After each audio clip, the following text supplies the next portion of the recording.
নমস্কাৰ। আজি আকৌ মই শ্ৰী ভাস্কৰ কুমাৰ শৰ্মা অধিবক্তা গুৱাহাটী উচ্চ ন্যায়ালয় আপোনালোকৰ সন্মুখত উপস্থিত হৈছোঁ আইনৰ এটা বিষয়বস্তু লৈ। এই বিষয়বস্তুটো যোৱাৰ আগতে মোৰ যিসকল নতুন দৰ্শক তেওঁলোকক মই অনুৰোধ কৰি মোৰ চেনেলটো যাতে ছাবস্ক্ৰাইব কৰি লয়, লাইক কৰে, শ্বেয়াৰ কৰে আৰু কমেণ্ট কৰে নতুন দৰ্শকসকলে। আৰু যিসকল ব্যক্তি বা লোকে অলৰেডি মোৰ এই চেনেলটো ছাবস্ক্ৰাইব কৰিছে, লাইক কৰিছে, শ্বেয়াৰ কৰিছে আৰু কমেণ্ট কৰিছে তেওঁলোকক মই আন্তৰিক ধন্যবাদ জনাইছোঁ। আৰু যিসকল ব্যক্তি বা লোকে মোৰ এই ভিডিঅ'সমূহ চাই আইনৰ বিষয়ে কিবা এটা জানিবলৈ সক্ষম হৈছে অথবা লাভৱান হৈছে তেওঁলোকে নিশ্চয়কৈ মোৰ চেনেলটো ছাবস্ক্ৰাইব কৰি ল'ব বুলি মই আশাবাদী আৰু লগতে লাইক শ্বেয়াৰ কমেণ্ট কৰিব বুলি মই আশাবাদী। আৰু এটা বিনম্ৰ অনুৰোধ আছে আপোনালোকক, যিসকল ব্যক্তি বা লোকে মোৰ এই ভিডিঅ'সমূহ চাই তেওঁলোকে যাতে ভিডিঅ'সমূহ শেষলৈকে চাই, অন্তলৈকে চাই, শেষলৈকে চাই আৰু যাতে সমাপ্ত কৰি বা স্কিপ কৰি নাচায়। তেনেকৈ চালে বিষয়বস্তুটো বুজি পোৱাটো অলপ জটিল হ'ব পাৰে, কাৰণ আপোনালোকে সকলোৱে জানে যে আইনৰ বিষয়বস্তুবিলাক অলপ জটিল আৰু আওপকীয়া। সেইকাৰণে বিনম্ৰ অনুৰোধ কৰিছোঁ আৰু আপোনালোকে বিনম্ৰ অনুৰোধ ৰক্ষা কৰিব বুলি মই আশাবাদী।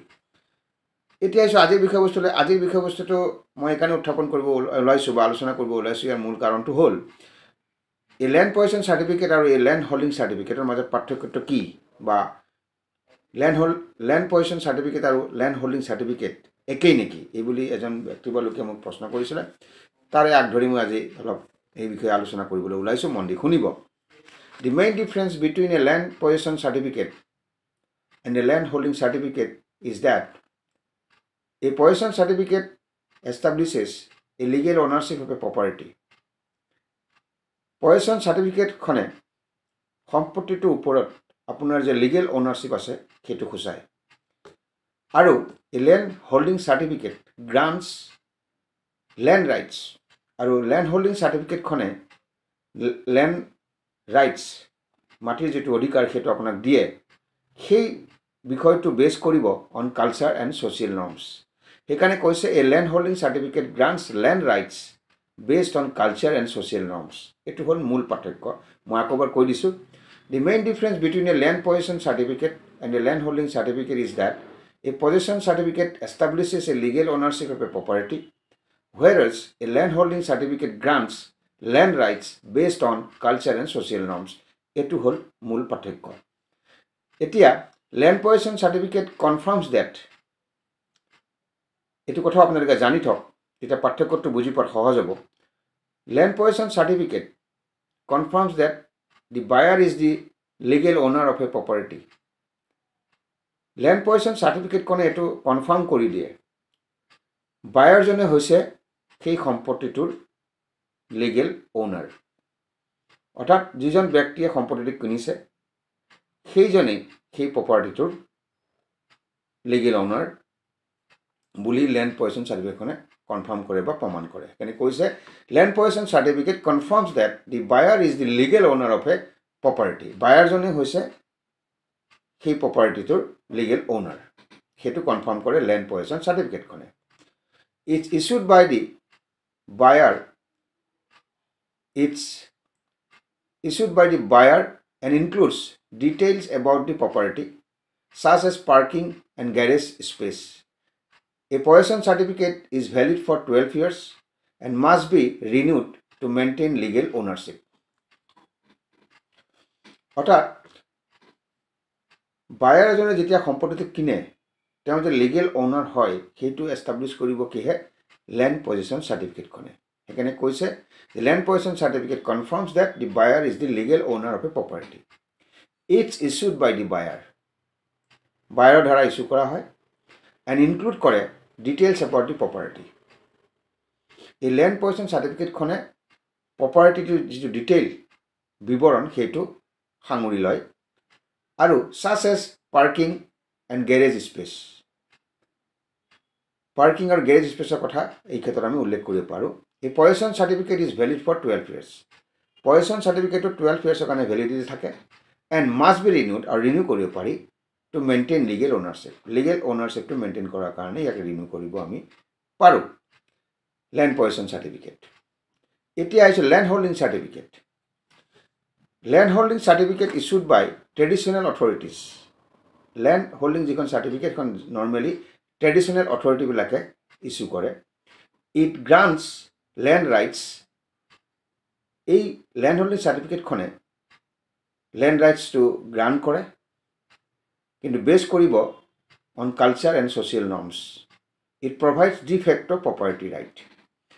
ল্যান্ড হোল্ডিং সাৰ্টিফিকেটখনে নৰ্মেলি ইস্যু হয় ট্ৰেডিশ্যনেল অথৰিটিৰ দ্বাৰা আৰু এই ল্যান্ড হোল্ডিং সার্টিফিকেটের দ্বারা যেটো মাটির অধিকার থাকে সেইটো বেস করে কালচার আর সোশিয়াল নর্মসের উপর আর ই প্রভাইড করে de facto property right de facto property রাইটের বিষয়ে মই অলপ পিছত আপনাদের বুঝাই কম চমুকৈ বুঝিবলৈ হলে আসাম ল্যান্ড হোল্ডিং সার্টিফিকেট মই আসামৰ যেহেতু আমি অসমত থাকো গতিকে অসমৰ কথাটো ক'বই লাগিব চমুকৈ বুঝিবলৈ হলে Assam land holding certificate is A proof of ownership of land Assam land holding certificate কথা যদি আমি ক'ব বিচাৰোঁ আসাম ল্যান্ড হোল্ডিং সাৰ্টিফিকেটৰ কথা যদি ক'ব বিচাৰোঁ is a proof of ownership of land মাটিখিনি যে আপুনি ওনাৰ হয় সেইটো প্ৰমাণ কৰে আসাম ল্যান্ড হোল্ডিং সার্টিফিকেটখনে when a person is holding this certificate যদি কোনোবা ব্যক্তিয়ে এই সাৰ্টিফিকেটখনৰ অধিকাৰী হয় he has the right to transfer the possession to other parties Assam land holding সার্টিফিকেটখন যদি আপোনাৰ লগত আছে তেতিয়াহ'লে আপুনি আপোনাৰ অধীনত যিখিনি প্ৰপাৰ্টি আছে সম্পত্তি আছে সেইটো আপুনি ট্ৰান্সফাৰ কৰি দিব পাৰে অন্য ব্যক্তিলৈ যদি আপোনাৰ হাতত আসাম ল্যান্ড হোল্ডিং সাৰ্টিফিকেটখন আছে সেইকাৰণে কৈছে Assam land holding certificate is a proof of ownership of land when a person is holding this certificate he has the right to transfer the possession to other parties অৰ্থাৎ আসাম ল্যান্ড হোল্ডিং সাৰ্টিফিকেটখনে প্ৰমাণ কৰে যে আপুনি সেই মাটিগৰাকীৰ মাটিৰ ওনাৰ হয় সেইটো প্ৰমাণ কৰে আৰু যিজন ব্যক্তিয়ে এই ল্যান্ড হোল্ডিং সাৰ্টিফিকেট থাকে তেওঁৰ অধিকাৰ থাকে টু ট্ৰান্সফাৰ দি পজিশন অৰ্থাৎ যিজন ব্যক্তিৰ হাতত আসাম ল্যান্ড হোল্ডিং সাৰ্টিফিকেটখন যদি আছে তেতিয়াহ'লে তেওঁৰ অধিকাৰ থাকিব সেই সম্পত্তিটো পজিশনটো বেলেগক ট্ৰান্সফাৰ কৰি দিয়াৰ যেটো অধিকাৰ তেওঁ হেতু থাকিব and proof of ownership with no mortgage on it আৰু এটো প্ৰমাণ কৰিব ল্যান্ড হোল্ডিং সাৰ্টিফিকেটখন থাকিলে এটো প্ৰমাণ কৰিব যে সেই সম্পত্তিটোৰ ওপৰত কোনো ধৰণৰ মৰ্টগেজ নাই সেইটো প্ৰমাণ কৰিব land holding certificate is the prima facie evidence of the truth of the matters contained in the land records land holding certificate যিখন আছে সেইখন হৈছে এটা prima facie evidence of the truth of the matters contained in the land records land recordত যিখিনি সেই বিষয়টো পজিশনৰ যেটো land holding সাৰ্টিফিকেটখন থাকিলে যেটো বুজায় যে সেই মাটিখিনি আপুনি গৰাকী হয় সেইটো এটা ল্যান্ড হোল্ডিং সাৰ্টিফিকেটখনে প্ৰমাণ কৰে যে এটা prima facie evidence এটা যেটোৱে সত্যটো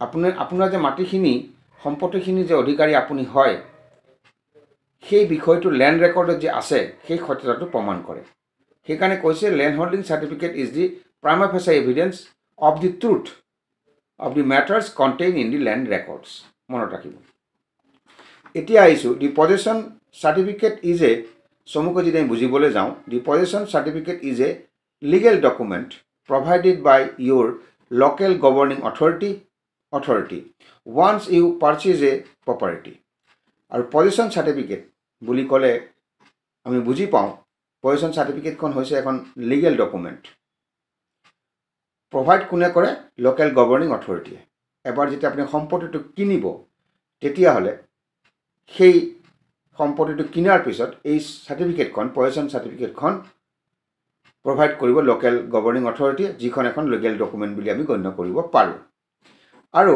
ইট সাৰ্টিফাইজ দ্যাট অৰ্থাৎ পজিশন সার্টিফিকেটখনে সার্টিফিকেট এটা দিয়ে you are the rightful owner of a property possession যিখন সার্টিফিকেট আছে ল্যান্ড পজিশন সার্টিফিকেটখন যদি আপোনাৰ লগত আছে তেতিয়াহ'লে এটো সাৰ্টিফাই কৰি দিয়ে যে you are the rightful owner of a property আপুনি সেই প্ৰপাৰ্টিৰ সম্পত্তিৰ rightful owner it ensures the following এই ল্যান্ড পজিশন সাৰ্টিফিকেট যিখন থাকিব আপোনাৰ হাতত সেইখনে দুটা বস্তু মানে এনশিওৰ কৰে সুনিশ্চিত কৰে এটা হ'ল লিগেল ওনাৰশ্বিপ আৰু কনফাৰ্মছ লিগেল ওনাৰশ্বিপ অফ এ প্ৰপাৰ্টি এই দুটা বিষয়বস্তু কনফাৰ্ম কৰে দেখা এতিয়া মই আপোনালোকক দুটা লাইন কৈ থওঁ ডিফেক্টো প্ৰপাৰ্টি ৰাইট মানে কি য'ত মই উল্লেখ কৰিছিলোঁ যে land holding certificate issued by traditional authorities it grants land rights based on culture and social norms it provides de facto property right so far as the land holding certificate is concerned.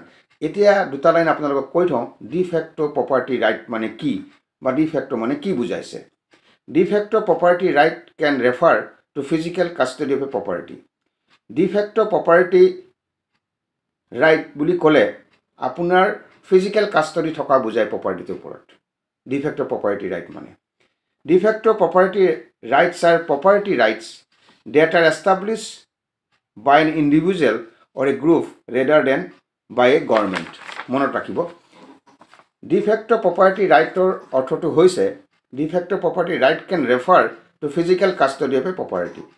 যদি কোনোবা এজন ব্যক্তিৰ যদি physical custody থাকে propertyটোৰ ওপৰত তাক de facto property right বুলি কোৱা হয় আৰু de facto property rights are property rights.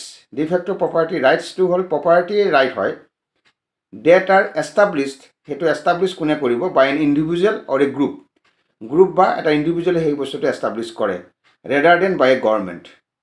মনত ৰাখিব গতিকে এই আলোচনাৰ পৰা দেখা গ'ল ল্যান্ড পজিশন সাৰ্টিফিকেট আৰু ল্যান্ড হোল্ডিং সাৰ্টিফিকেটৰ মাজত পাৰ্থক্য আছে যিটো আলোচনা মই আপোনালোকৰ আগত আলোকপাত কৰিলোঁ তাৰ পৰা এটি স্পষ্ট হৈ পৰিল ল্যান্ড পজিশন সাৰ্টিফিকেট আৰু ল্যান্ড হোল্ডিং সাৰ্টিফিকেটৰ মাজত পাৰ্থক্য আছে দুইটা একে নহয় গতিকে এই আলোচনাৰ পৰা আজি অলপ হলেও আপোনালোকৰ কিছু লাভ হৈছে বুলি মই আশা কৰিছোঁ আৰু যিজন ব্যক্তিয়ে মোৰ এই ভিডিঅ'টো চাইছে যিজনে মোক প্ৰশ্ন কৰিছিলে তেওঁ যদি চাইছে তেওঁ অলপ হলেও এটা বুজি পাইছে যে ল্যান্ড পজিশন সাৰ্টিফিকেট আৰু ল্যান্ড হোল্ডিং সাৰ্টিফিকেটৰ মাজত প্ৰভেদ আছে পাৰ্থক্য আছে এইখিনি কৈ আজি মোৰ আলোচনা সামৰণি মাৰিলোঁ মই শ্ৰী ভাস্কৰ কুমাৰ শৰ্মা অধিবক্তা গুৱাহাটী উচ্চ ন্যায়ালয় আজি মোৰ আলোচনা ইমানতে সামৰণি মাৰিছোঁ অহা খণ্ডত আকৌ নতুন বিষয়বস্তু লৈ আপোনালোকৰ সন্মুখত উপস্থিত হ'ম এতিয়া বিদায় মাগিছোঁ নমস্কাৰ